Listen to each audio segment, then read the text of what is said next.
¿Qué ocurre cuando las cámaras captan el momento exacto en que un cártel ataca sin piedad a conductores y familias indefensas?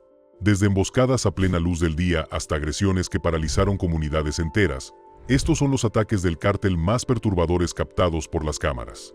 Número 4. 5 estudiantes mexicanos asesinados. 11 de agosto de 2023. 5 amigos se reunieron en Lagos de Moreno, Jalisco, para lo que debía ser una noche tranquila. En cambio, desaparecieron, protagonizando uno de los crímenes más escalofriantes del narcotráfico en México. Eran jóvenes comunes y corrientes: Roberto Almeida, Jaime Martínez, Diego Lara, Dante Cedillo y Uriel Galván, todos entre 19 y 22 años. Amigos desde la infancia que compartían el sueño de forjarse un futuro en su ciudad natal. Pero esos sueños murieron la noche en que desaparecieron. Este incidente pronto revelaría la cruda realidad para miles de familias mexicanas. Lagos de Moreno, otrora conocido por su encanto colonial y sus calles tranquilas, se convirtió gradualmente en un campo de batalla entre cárteles rivales que luchaban por el control de rutas lucrativas. La violencia se intensificó, pero la mayoría de los residentes aún creía que podían mantenerse a salvo evitando problemas. Esa ilusión se desvaneció el 11 de agosto. Los 5 amigos fueron vistos por última vez en un festival de la ciudad. Sus familias se preocuparon al no regresar ninguno a casa, lo cual es alarmante en una región donde las desapariciones son frecuentes. Las familias denunciaron de inmediato la desaparición de los jóvenes a las autoridades, pero la esperanza se desvaneció con el paso de las horas y los días. Entonces, un video espeluznante se viralizó en internet, mostrando a 5 jóvenes obligados a pelear entre sí con armas rudimentarias. Miembros del cártel los habían forzado a atacarse como una macabra forma de entretenimiento e intimidación. El video se difundió rápidamente, conmocionando a la nación y confirmando los peores temores sobre su destino. La brutalidad del video y la evidente participación del crimen organizado pusieron al descubierto la crisis que azotaba a México. Lagos de Moreno se convirtió en un símbolo de la profunda penetración del terror de los cárteles incluso en comunidades pacíficas. Familias y líderes comunitarios de Bajtén denunciaron el clima de miedo y la inacción de las autoridades para proteger a la ciudadanía e investigar las desapariciones. El caso puso de relieve la grave crisis de más de 111 personas desaparecidas en México, muchas de ellas olvidadas por un sistema desbordado por la violencia. Ante el estancamiento de la investigación, familiares y miembros de la comunidad iniciaron sus propias búsquedas. Aparecieron grafitis y murales por toda la ciudad con los nombres de los desaparecidos, exigiendo justicia. Los 5 amigos se convirtieron en símbolos de los miles que desaparecen cada año. Víctimas de una guerra que no muestra señales de terminar. Personas como José Servan, quien busca a su hijo desaparecido Raúl desde 2018, se unieron a las familias en su desesperada búsqueda de respuestas. Excavaron en edificios abandonados, siguieron rumores y mantuvieron viva la esperanza frente a la adversidad. Otras, como Ana Teresa Hernández, cuyo hijo fue asesinado y disuelto en ácido en 2013, vieron cómo la nueva tragedia reabría viejas heridas. Sus historias revelaron el impacto multigeneracional de la violencia y las desapariciones persistentes. Los memoriales a los desaparecidos aparecen por doquier, muros cubiertos de fotos, velas y mensajes desesperados. Cada nueva desaparición reabre viejas heridas y agrava aún más la creciente crisis. Número 3. Familia mormona quemada y baleada por un cartel. Esa camioneta calcinada, aún humeante en un remoto camino de terracería del norte de México, marcó el inicio de una pesadilla para una familia. Esto no fue un accidente. La violencia que se desató allí conmocionó a ambas naciones y catapultó la crisis fronteriza entre Estados Unidos y México a los titulares internacionales. Las víctimas pertenecían a una unida comunidad mormona que había vivido en el norte de México durante décadas. La familia Levaron, junto con otras, se había establecido en esta región generaciones atrás, buscando libertad religiosa y construyendo comunidades prósperas cerca de la frontera entre Sonora y Chihuahua. La mayoría tenía doble nacionalidad, estadounidense y mexicana, trabajaba en ambos países e invertía en grandes haciendas y huertos. Estas familias mantuvieron una tregua inestable con los cárteles locales durante años, identificándose en los retenes, evitando problemas y, en general, manteniéndose al margen de los negocios del narcotráfico. Pero a finales de 2019, las tensiones en la región se intensificaron drásticamente. Bandas rivales lucharon por las rutas de contrabando y el antes estable equilibrio de poder se derrumbó. El 4 de noviembre de 2019 comenzó como cualquier otro día para la familia Levaron. 3 madres, Rande, Nita Miller, Cristina Langford y Donna Langford, subieron a sus hijos a sus camionetas y emprendieron un viaje diurno entre sus comunidades. Sabían de los riesgos que implicaba transitar por esas carreteras, pero la luz del día solía ofrecer seguridad. Su convoy avanzaba lentamente por el camino de tierra accidentado. Los niños charlaban en los asientos traseros y las madres vigilaban atentamente. Pero esa mañana, sicarios del cártel, probablemente de la facción La Línea, emboscaron los vehículos con una ráfaga de disparos. Los pistoleros abrieron fuego sin previo aviso, acribillando el primer vehículo a balazos. Dentro, Rande, Nita Miller y sus 4 hijos, los gemelos Howard Jr. y Crystal, no tuvieron ninguna oportunidad. Los atacantes incendiaron el vehículo, calcinando a las 5 víctimas hasta dejarlas irreconocibles. Los otros 2 vehículos todoterreno sufrieron una brutalidad similar. Donna Langford, que viajaba con 9 niños, fue asesinada a tiros junto con sus 2 hijos, Trevor y Rogan. 6 de los niños de Donna sobrevivieron, algunos resultaron heridos, pero todos quedaron traumatizados. Su hijo mayor, Devin, escondió a sus hermanos entre los arbustos, los cubrió con ramas y caminó 22 kilómetros en busca de ayuda. La valentía de este niño aún se recuerda hoy. En el tercer vehículo, Cristina Langford se percató del peligro y saltó, agitando los brazos para mostrar a los hombres armados que estaba desarmada y que solo viajaba con niños. Le dispararon a quemarropa. Milagrosamente, su hija pequeña, Faith, sobrevivió y fue encontrada horas después en su silla de coche por los rescatistas. Las autoridades creen que el ataque fue un caso de confusión de identidad en una guerra territorial entre cárteles rivales.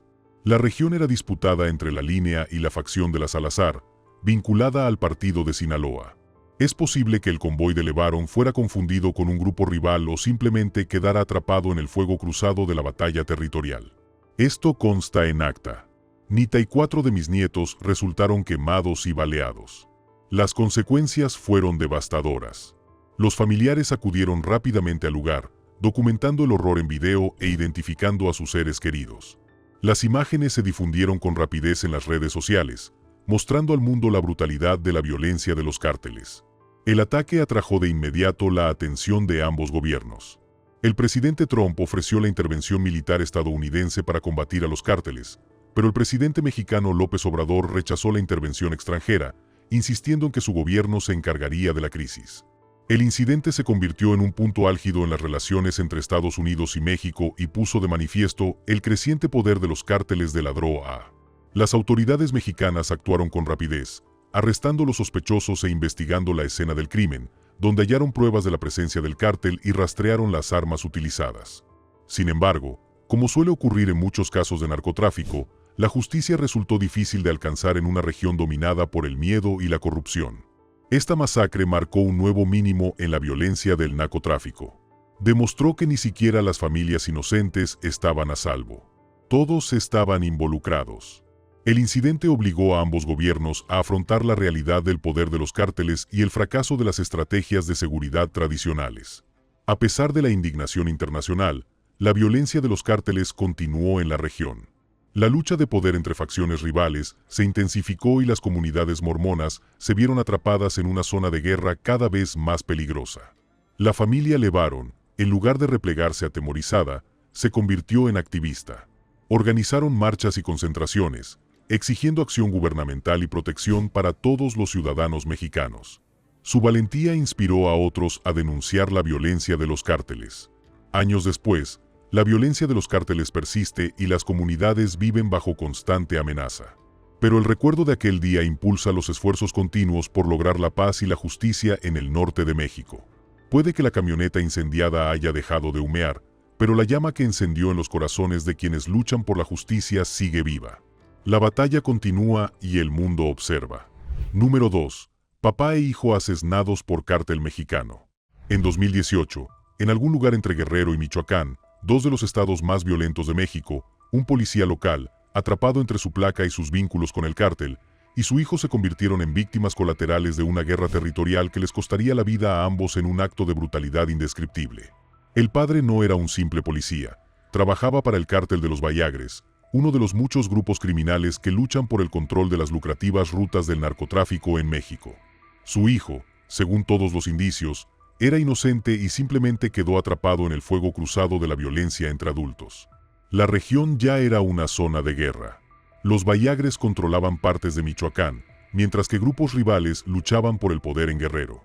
El padre, presionado por un cártel rival, traicionó a su propia organización, proporcionando información que le costaría la vida a él y a su hijo. Todo comenzó con una confesión forzada. El cártel rival lo acusó de ser un soplón y amenazó con violencia contra toda su familia. ¿El giro inesperado? Algunos creen que el hijo pudo haber actuado como mensajero, entregando información crucial que selló su destino. Sea cierto o no, padre e hijo estaban ahora condenados a fallecer. Lo que sucedió después quedó grabado en video.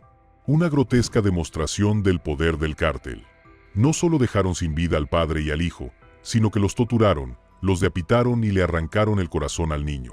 Las imágenes muestran los últimos momentos del hijo, suplicando clemencia que nunca llegaría. El video se difundió rápidamente a través de los canales del cártel, sirviendo como advertencia y propaganda. Se le conoció como el video de la sin piedad, un crudo recordatorio de que en la guerra contra el narcotráfico en México no existen reglas ni límites. No se trataba solo de una familia. Era parte de una guerra territorial más amplia entre cárteles en Guerrero y Michoacán. La violencia era sistemática y calculada, una herramienta para imponer lealtad y aterrorizar a las comunidades. Las personas inocentes atrapadas en el fuego cruzado se convirtieron en ejemplos de lo que no se debe hacer. La difusión del video provocó indignación y horror en todo México y más allá. No se trataba solo de la brutalidad, sino de la crueldad premeditada y la naturaleza pública de la violencia. Incluso en un país acostumbrado a la brutalidad de los cárteles, este acto destacó por su monstruosidad. La ejecución del padre y el hijo se enmarcaba en un patrón más amplio de violencia de los cárteles. Atacar a miembros de la familia se había convertido en una táctica común para imponer lealtad y castigar la traición. Aunque las autoridades iniciaron investigaciones, todos sabían que no llegarían a nada. Los cárteles operaban con impunidad y su poder crecía a pesar de la represión gubernamental. El video servía tanto como prueba de su brutalidad como declaración de su dominio. Las comunidades que vivían bajo el control de los cárteles comprendieron el mensaje. La cooperación se convirtió en una cuestión de supervivencia y el silencio, en la única protección. Este acto de violencia pasó a formar parte del sombrío archivo de atrocidades de los cárteles en México. Se sumó a una creciente lista de videos utilizados para aterrorizar a rivales y controlar territorio. A pesar del horror, la violencia persiste. Las guerras entre cárteles continúan, y cada día aparecen nuevas víctimas. El ciclo del terror se retroalimenta. Cada acto de brutalidad crea nuevos motivos de venganza y nuevas oportunidades de control. Número 1. Masacre en funeral hecho por un cartel en Michoacán. 28 de febrero de 2022 en San José de Gracia, Michoacán. Lo que parecía un funeral tranquilo en una calle residencial se convirtió en un evento tristemente célebre. No se trataba de un funeral ostentoso de un narcotraficante ni de un servicio religioso en honor a un político. Eran familias comunes y corrientes de San José de Gracia, un pueblo atrapado en el fuego cruzado de la guerra entre cárteles en México. El funeral era por un hombre de la localidad, recientemente liberado de prisión, cuyos vínculos con el crimen organizado eran rumores, pero nunca se probaron. Michoacán se había convertido en el epicentro de los conflictos entre cárteles en México. Durante meses, bandas rivales lucharon por el territorio, la extorsión y las lucrativas rutas de exportación. La comunidad vivía con miedo constante, consciente de que cualquier reunión podía convertirse en un objetivo. Mientras los dolientes se reunían aquella tarde de domingo, un residente anónimo de la otra acera notó algo inusual. Desde su azotea, filmó la reunión. Ya fuera por paranoia, precaución o costumbre, mantuvieron la cámara enfocada en la escena de abajo. Y mientras sonaba la música melancólica, nadie podía prever lo que estaba a punto de suceder. Una ráfaga de disparos estalló sin previo aviso. La cámara captó el pánico mientras la gente buscaba refugio tras los todoterrenos. Hombres armados salieron de edificios cercanos. Sus fusiles de asalto dispararon contra la multitud. Alinearon a los dolientes contra una pared, obligándolos a enfrentarse a disparos como en una ejecución. Algunas víctimas intentaron huir. Otras se arrojaron al suelo con la vana esperanza de sobrevivir. Cuando terminó el tiroteo, al menos 17 personas habían fallecido. Los atacantes actuaron con rapidez, recogiendo los casquillos, limpiando las pruebas y retirando los cuerpos. Para cuando llegaron las autoridades, la escena estaba inquietantemente limpia. Solo quedaron manchas de sangre, agujeros de bala y supervivientes presas del pánico. La investigación oficial no halló cuerpos en el lugar, solo productos de limpieza y casquillos percutidos. Los vecinos murmuraban que los pistoleros habían obligado a las familias a retirar los restos de las víctimas bajo la amenaza de más violencia. El mensaje era claro. Se trató de una ejecución controlada, no de un ataque aleatorio. La masacre de San José de Gracia conmocionó a México y al mundo entero. El presidente Andrés Manuel López Obrador reconoció el ataque en su informe diario, afirmando que existen pruebas de que se produjo una masacre. Su estrategia de seguridad, centrada en programas sociales y negociación, ahora se enfrenta a un intenso escrutinio. La masacre durante el funeral demostró el poder del cártel para operar con impunidad, incluso a plena luz del día. Bajo la atenta mirada de la comunidad y el Estado, el gobierno federal desplegó más tropas. Pero los cárteles se adaptaron.